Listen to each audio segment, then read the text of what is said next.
Assalamualaikum warahmatullahi wabarakatuh. Bagaimana kabarnya santri-santri semua yang ada di rumah? Semoga selalu diberi kesehatan, selalu mendapat keberkahan, selalu dijauhkan dari mara bahaya. Semoga Allah Subhanahu wa taala selalu melindungi kita semua. Amin.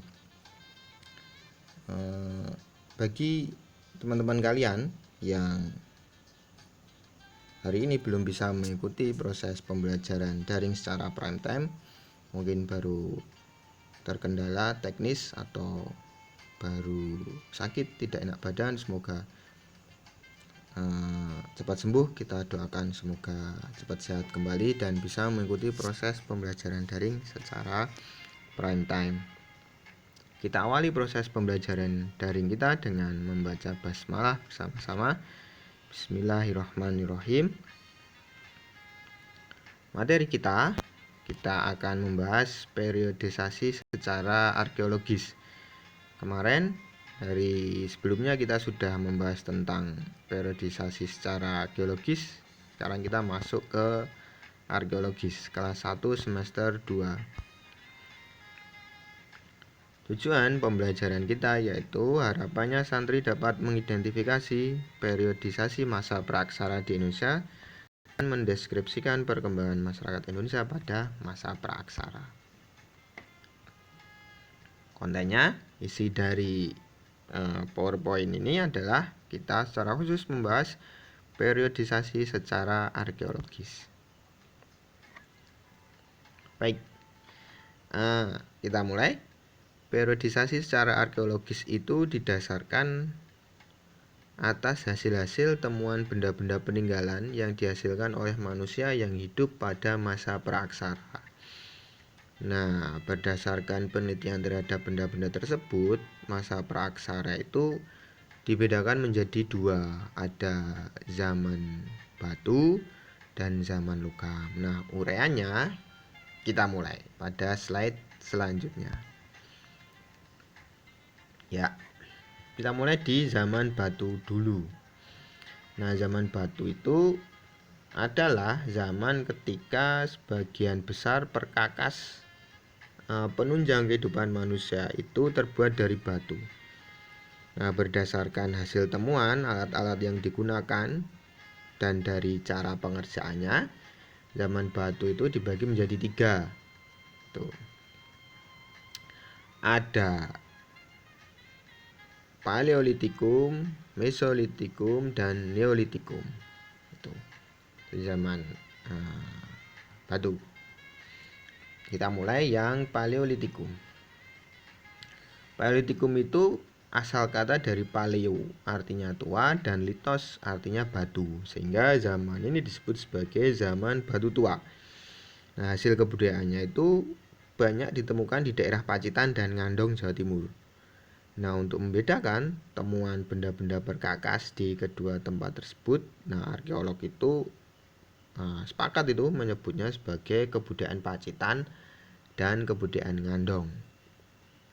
Nah, zaman batu tua itu diperkirakan berlangsung kurang lebih itu 600.000 tahun yang lalu. Nah, kehidupan manusia itu sangat sederhana pada waktu itu. Hidupnya itu berpindah-pindah atau nomaden. Nah, mereka dapat makanan dengan cara berburu, ngumpulin buah-buahan, ngumpulin umbi-umbian, kemudian dia nangkep ikan. Nah, alat-alat yang digunakan pada zaman tersebut itu dari batu yang asahannya itu masih kasar, belum diasah secara sempurna. Nah, contohnya kapak berimbas atau alat serpih yang digunakan untuk menguliti hewan buruan.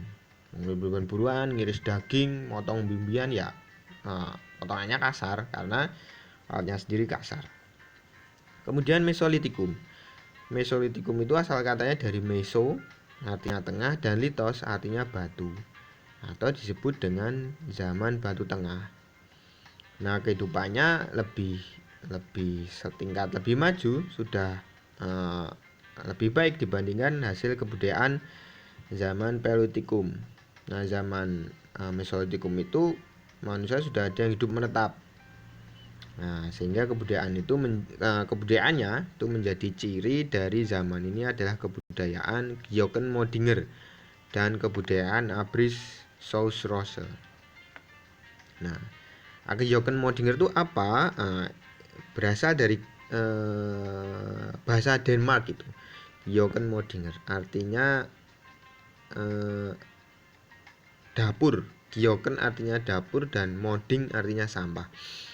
Jadi Gyoken Modinger itu adalah sampah dapur. Nah, Gyoken Modinger itu timbunan kulit kerang dan siput yang menggunung dan sudah menjadi fosil.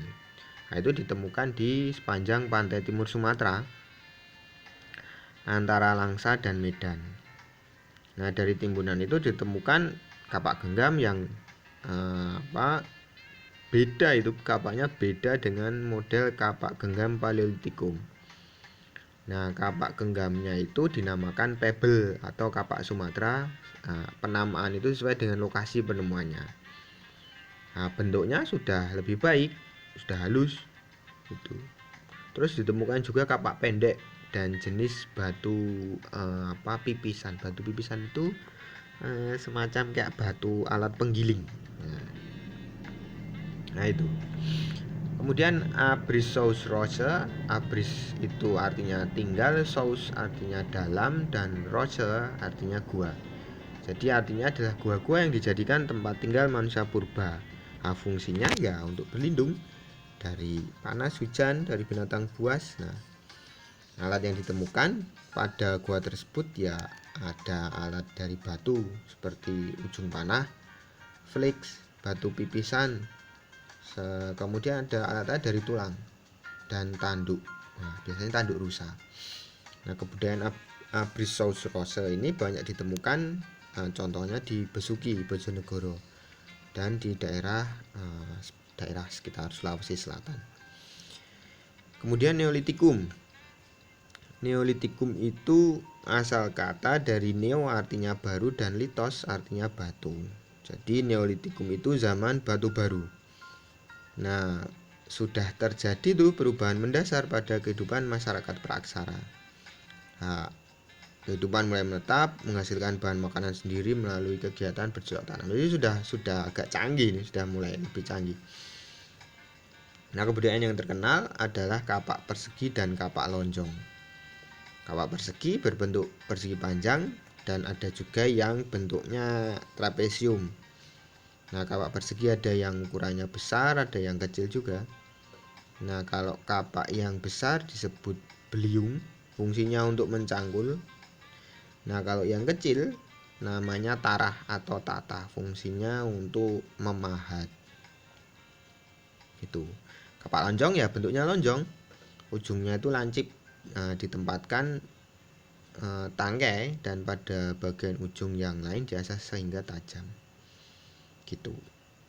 Kapak lonjong ada yang ukurannya besar, ada yang kecil juga. Kapak lonjong itu ukuran besar disebut Walzenbeil dan yang kecil disebut Kleinbeil. Fungsi kapak lonjong sama kayak kapak persegi. Nah, selain kapak persegi dan kapak lonjong, zaman Neolitikum juga terdapat barang-barang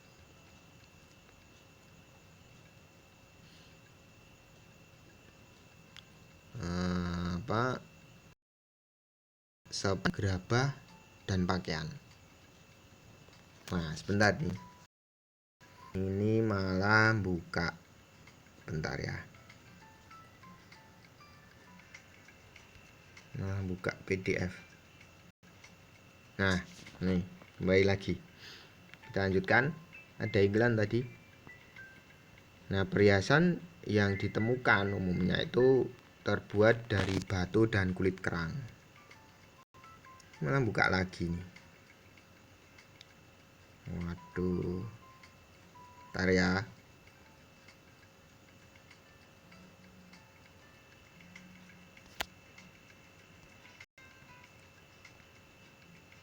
Nah, kayak lagi. Lanjut. Mohon maaf. Tadi saya mana tadi? Perhiasan yang banyak ditemukan tadi terbuat dari batu dan kulit kerang, gitu. Kemudian ada tradisi megalitik. Megalitik berasal dari kata mega artinya besar dan litos artinya batu. Megalitik berarti batu besar. Jadi maksudnya adalah tradisi pendirian bangunan dari batu ukurannya besar. Nah, ini kaitannya dengan kepercayaan yang berkembang pada saat itu. Pemujaan terhadap roh nenek moyang. Nah, jenis bangunannya itu ada menhir. Menhir itu bangunan berupa batu tegak atau tugu yang berfungsi sebagai tempat pemujaan roh nenek moyang atau tanda peringatan untuk orang yang telah meninggal. Itu. Kemudian dolmen adalah bangunan berupa meja batu terdiri atas batu lebar yang ditopang oleh beberapa batu yang lain. Nah, fungsinya untuk persembahan untuk memuja arwah leluhur. Nah, di samping sebagai tempat pemujaan, dolmen itu juga ya fungsinya sebagai pelinggih, tempat duduk untuk para suku atau raja. Kemudian kubur peti, nah, tempat penyimpanan mayat. Nah, gitu. Kemudian ada waruga. Waruga itu peti kubur. Nah, dari batu tuh. Ukurannya kecil, bentuknya kubus dan bulat. Nah, ini banyak ditemukan di Sulawesi Tengah. Kemudian ada sarkofagus. Bangunan berupa kubur batu. Bentuknya seperti lesung, terus ada tutupnya. Nah, ini ditemukan banyak di Bali. Kemudian ada punden berundak.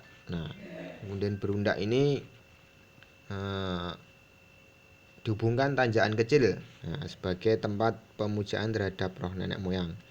Kemudian ada patung. Nah, patung ya masih sangat sederhana, umumnya berbentuk binatang atau manusia. Dan kita ke zaman logam. Nah, zaman logam ini masuk ke zaman logam ini manusia tidak hanya menggunakan bahan-bahan dari batu untuk membuat alat-alat penopang kehidupan, tapi sudah mempergunakan logam dari perunggu dan besi. Nah, dibedakan menjadi 3, ada zaman perunggu, zaman tembaga, dan zaman besi. Nah, benda-benda yang dihasilkan pada zaman ini antara lain adalah ada kapak corong.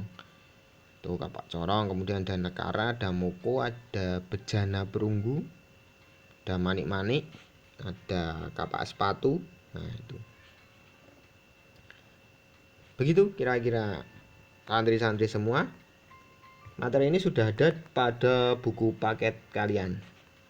Kalian bisa mempelajari buku paket yang sudah tersedia dan bisa mengunduh materi yang saya upload atau bisa mencari materi-materi lain pada internet. Silahkan browsing-browsing untuk memperkaya hasanah literaturnya. Jangan lupa susulan dan remedi hari Rabu tanggal 10 Maret tahun 2021 jam 7 sampai jam 8. Begitu. Semoga bermanfaat materi yang sangat singkat. Terima kasih. Tetap selalu menjaga protokoler kesehatan ya, dengan memakai masker, mencuci tangan, menjaga jarak, menghindari kerumunan, dan mengurangi mobilitas yang tidak terlalu penting. Oke, kita akhiri. Wabillahi taufik wal hidayah. Assalamualaikum warahmatullahi wabarakatuh.